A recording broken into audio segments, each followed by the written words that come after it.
নিজের শায়খের প্রতি মোহাব্বত এটা দিন হেফাজতের অনেক বড় এক মানে ব্যবস্থাপনা।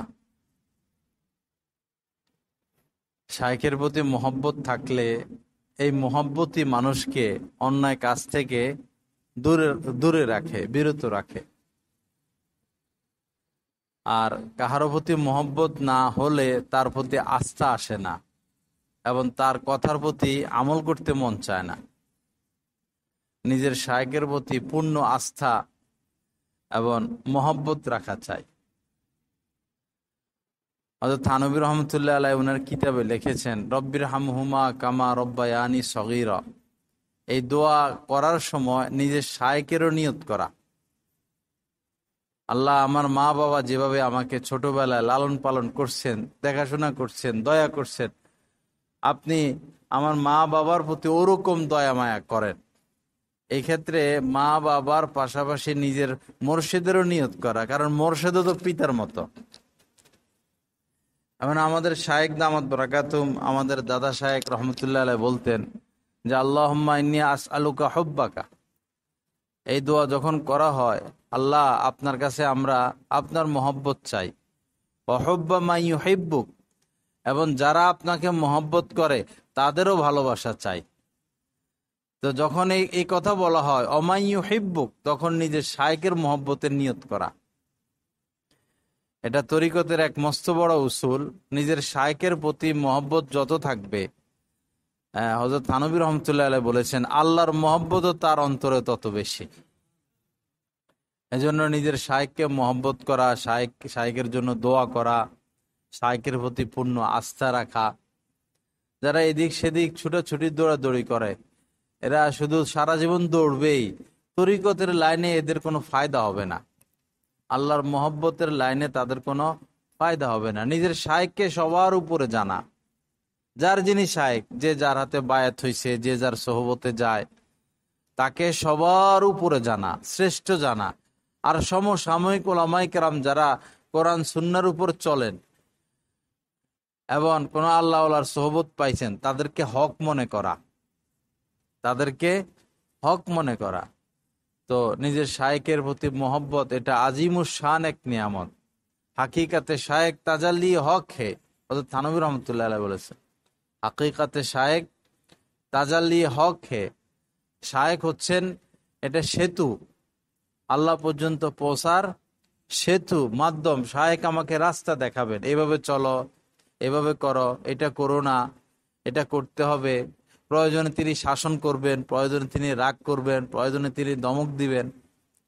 গত মঙ্গলবারের আগের মঙ্গলবার আমরা খানকা গেছিলাম, আমি, আমাদের মাদ্রাসার 3 জন মুহাদ্দিস। তো হজরতের সাথে তো কথা বলার সুযোগ তেমন হয় না, ব্যস্ত, শত শত মানুষ। তো সামান্য কথার মধ্যে সামান্য চুল পরিমাণ এদিক সেদিক হয়েছে, মানে বেশি ডরাইলে পরে সঠিকটাও ভুল হয়ে যায়। এই সাথে সাথে যাও বাইর, এখন বাইর, এই রুম থেকে বাইর করে দিছেন। রুম থেকে বাইর করে দেওয়ার ঘটনা ঘটছে মনে করেন মাগরিবের পরে হবে। এরপরে সারা রাত রুমের বাহিরেই, যাক না, আমিও যাক না, আমাদের সাথে বাকি 3 জন তারাও যাক না। পরে ফজরের আজানের পরে, না, 3টার দিকে হজরতের ছেলে আসছে। এর আগে এই অনেকেই রুমে ঢুকছে, খাদেম, তাদেরকে বলছি যে যাইয়া বলো হজরতকে, যে আমার নাম নিয়ে বলছি যে মাপ চাইতেছেন, অনেক অনুতপ্ত, এবারের জন্য যেন হজরত মাফ করে দেয়। হ্যাঁ, পরে খাদেমরাও যাইয়া ভিতরে ডরে বলতে পারে না, এটা শুধু ঢুকে আর বাইরে, ঢুকে আর বাইরে। কি ভাই, বলবো বলবো, এই বলবো বলবো করতে করতে ফজরে আজান দিচ্ছে। পরে ওই আজানের কিছুক্ষণ আগে হজরতের ছেলে ঢুকছেন খানকায়, হজরতের রুমে। পরে হজরতের ছেলেকে বলছি যে, আমাদের ছোট আর কি, বলছি যে হাসান হজরতকে যাই বইল যে আমার ভুল হয়ে গেছে, আমি অনুতপ্ত। পরে হাসান ভাই যাইয়া বলছে, পরে হযরত আবার ভিতর থেকে ডাকছেন। তো এই যে মনে করেন এই যে একটা ব্যবস্থা, এইভাবে এটা একজন মানুষ, সাধারণ মানুষ তার মাথায় এটা আসবে না যে ব্যাপারটা কি। আসলে আল্লাহ ওয়ালারা এইভাবেই কাউকে আল্লাহর জন্য যোগ্য করে তোলেন, আল্লাহকে ভালোবাসার জন্য যোগ্য করে তোলেন। যে একজন আল্লাহর ওলির সাথে ভুল হইলে এই অবস্থা, তো আল্লাহর সাথে ভুল হইলে কি অবস্থা হবে। এভাবে তরবিয়ত করেন, শিক্ষা দেন। বাহ্যিকভাবে রুম থেকে বাইর করে দিছেন, কিন্তু ভিতর থেকে দোয়া করতেছেন। বাহ্যিকভাবে কাউকে রাগ করে, কাউকে ধমক দেয়, কাউকে মারধরি দেয়, কিন্তু ভিতরে ভিতরে যারা মারে তার জন্য বেশি দয়া লাগে, তার জন্য দোয়াও বেশি করেন। হযরতের ব্যাপারে এরকম কৌল আছে যে যাকে হযরত আঘাত করছেন, লাঠি দিয়ে মারছেন বা যেভাবে হোক, যারা যত বেশি শাসন করছেন তার জীবন তত বেশি চমকাইয়া গেছে। হাফিজ হুজুর রহমতুল্লাহ আলাইকে একটা থাপ্পড় দিছিলেন হযরত থানভী রহমতুল্লাহ আলাই, শুধু একটা থাপ্পড় দিছেন। তো আমাদের হযরত আল্লাহ কারাসি রহমতুল্লাহ আলাই বাংলাদেশে এসে হাফিজ হুজুর রহমতুল্লাহ আলাইকে বললেন, হযরত মাত্র একটা থাপ্পড়ে খাইছেন হযরত থানভীর, এক থাপ্পড়ের বরকতে সারা দেশ আপনার পায়ের নিচে চলে আসলো, এত বড় হয়ে গেছেন। যদি 8-10টা থাপ্পড় খাইতেন তো আপনার কি উপায় হইতো। তো এজন্য এটা তার কিসমত ভালো যে যার শায়েক তার উপর রাগ করে, তারা ধমক দেয়, তাকে আঘাত করে, এটা তার কিসমতের বিষয়। কিন্তু বহু মানুষ আছে সামান্য কিছুতেই পোল্টি মারে। আপনি পোল্টি মারলে আল্লাহ ওয়ালাদের কিছু আসে যায় না, উল্টা আরো রাগ করে, আমার কাছে ফোন দেয় না কেন, আমার সাথে যোগাযোগ রাখে না কেন। তো এটা তো আপনার অহংকারের আলামত। আপনার তরিকতের লাইনে আপনি কখনো আল্লাহকে পাবেন না। আল্লাহকে পাইতে হইলে কোন আল্লাহ ওয়ালার পায়ের নিচে নিজেকে মিটাইয়া দিতে হয়। হযরত শামসুল হক ফরিদপুরি রহমতুল্লাহ আলাই এই দেশে শত শত মাদ্রাসা যাদের উসিলায়, এই দেশে হাজারো দিনের কাজ যাদের উসিলায়, হাজার আলেম ওলামা যাদের উসিলায়, তার মধ্যে একজন মাওলানা শামসুল হক ফরিদপুরি রহমতুল্লাহ আলাই। উনি যখন হযরত থানভীর সোহবত থেকে এদেশে আসছেন, হাজার হাজার আলেম ওলামা ওনার সাথে ঘুরতেন ঘাটতেন। যেখানে যাইতেন উনি সম্মানিত, যেখানে যাইতেন উনি মর্যাদাশীল। তো হযরত শামসুল হক ফরিদপুরি রহমতুল্লাহ আলাইহি বলতেন যে আমার প্রত্যেকটা পশমের গোড়ায় গোড়ায় হযরত থানভী রহমতুল্লাহ আলাইহি ইনজেকশন দিছেন। প্রত্যেকটা পশমের গোড়ায় গোড়ায়। উদ্দেশ্য হলো মানে এত বেশি শাসন করছেন আমাকে, এত বেশি শাসন করছেন।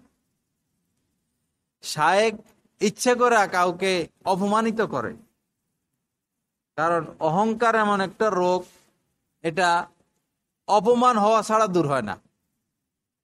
অপমান হওয়া ছাড়া, লাঞ্ছনা ছাড়া অহংকার দূর হয় না। তো শায়েক ইচ্ছা করে অপমান করেন, ইচ্ছা করে ধমক দেন, ইচ্ছা করে এটা বলেন, ইচ্ছা করে এটা বলেন। উদ্দেশ্য হলো তার ভিতর থেকে অহংকারটা বাইর করানো। আমরা যদি মাইন্ড করে বসি তো আসলে তো হবে না, খামো দামো ঘুরমো ঘারমো কবরে চলে যাবো, আল্লাহকে পাবো না। আল্লাহকে পাইতে হইলে শায়েকের ধমক খাইতে হয়, শাসনের অধীন থাকতে হয়, তরবিয়তের অধীন থাকতে হয়। বড় কঠিন মুআমালা এখানে। আল্লাহ পাক আমাদেরকে বুঝার তৌফিক দান করেন। একবার এমন হয়েছে খানকায়, এই হাফিজ হুজুর রহমতুল্লাহ আলাই, হযরত থানভী রহমতুল্লাহ আল্লাহর খানকা বলতেছি আর কি। হাফিজ হুজুর রহমতুল্লাহ আলাই তারাবি পড়ান। এই প্রতিদিন এক পারা কইরা। তো শামসুল হক ফরিদপুরি রহমতুল্লাহ আলাই বললেন, কি এক পারা পড়েন, তৃপ্তি তো হয় না, আর একটু বাড়ায় পড়াইতে পারেন না? তো ওই দিন বাড়াইয়া পড়াইছেন, বেশি পড়ছেন। পরে হযরত থানভী রহমতুল্লাহ আলাই ডাকছেন, কি ব্যাপার আজকে বেশি পড়লা যে? পরে বলল যে ওনার কথা বলছেন যে উনি বড় ভাই হইতেন, যে মাওলানা শামসুল হক। উনি বললেন যে মন ভরে না, বেশি করে পড়তাম। বাহ্যিক দৃষ্টিতে তো এটা কোনো অপরাধ না, সারাদিন রোজা রাখছেন, এখন খাবেন, তারাবি পড়াইছেন, পরে হযরত দনোজনরে ডাকছেন, ডাকিয়া বললেন জঙ্গলে যাও, যাইয়া সেখানে মন বড়, জঙ্গলে যাইয়া বালকেরা মন বড়, যাও গা খানকা থেকে বাইর হও। যা বলছেন তা না, আমাদের কাউকে যদি এরকম করতো আমরা দোকানে এসে সমালোচনা শুরু করে দিলাম। আমাদের যেটা স্বভাব। দনোজন জঙ্গলে চলে গেছেন, একদম জঙ্গলে। সে সময় জঙ্গলই জঙ্গল ছিল, মানুষ কম ছিল, চতুর্দিকে জঙ্গল। জঙ্গলে চলে গেছেন, যাইয়া এখন এই বস কইছে যে মন বড়। তো হাবিবজি হুজুর নামাজ পড়াইতেছেন আর শামসুল হক ফরিদপুর রহমতুল্লাহ তেলাওয়াত শুনতেছেন। আর কি করবে, সারাদিন রোজা রাখছেন, খানাও নাই, লাইটও নাই, সেহেরি কই খাবে, কি কালকে কেমনে রোজা রাখবে। এখন শায়েকের হুকুম, বস জঙ্গলে চলে গেছে, যে মন ভরতেছে। তো এখান দিয়ে তো পেরেশানি। হযরত থানবী উনিও তো ফিকির করতেছেন কি ব্যাপার।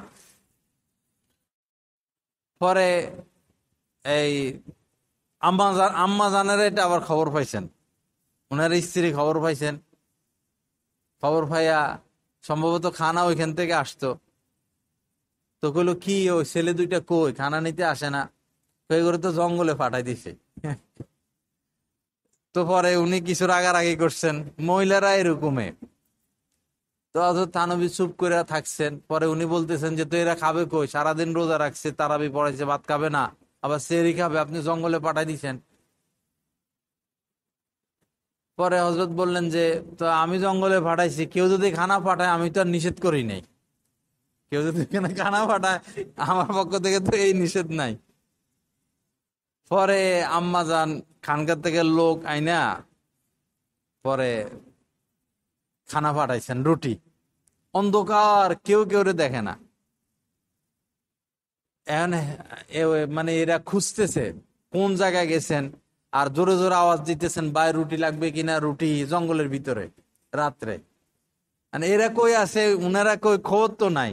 এই জায়গায় জায়গায় ঘুরতে ঘুরতে ঘুরতে ঘুরতে পরে অন্ধকার থেকে আওয়াজ আসছে, ভাই রুটি লাগবে, রুটি লাগবে, সারাদিন রোজা রাখছি। পরে উনারা মনে করতেছে যে আল্লাহ ফেরেশতা পাঠাইছে, ফেরেশতার মাধ্যমে রুটির ব্যবস্থা হইতেছে। যাই হোক, পরে রুটি রুটি খাইছেন। পরে সকালে খানকায় আইছেন, আয়সা গপ করতেছেন আর কি, আজকে ফেরেশতার মাধ্যমে আমরা সাহায্য পাইছি, ফেরেশতা রুটি নিয়ে গেছে।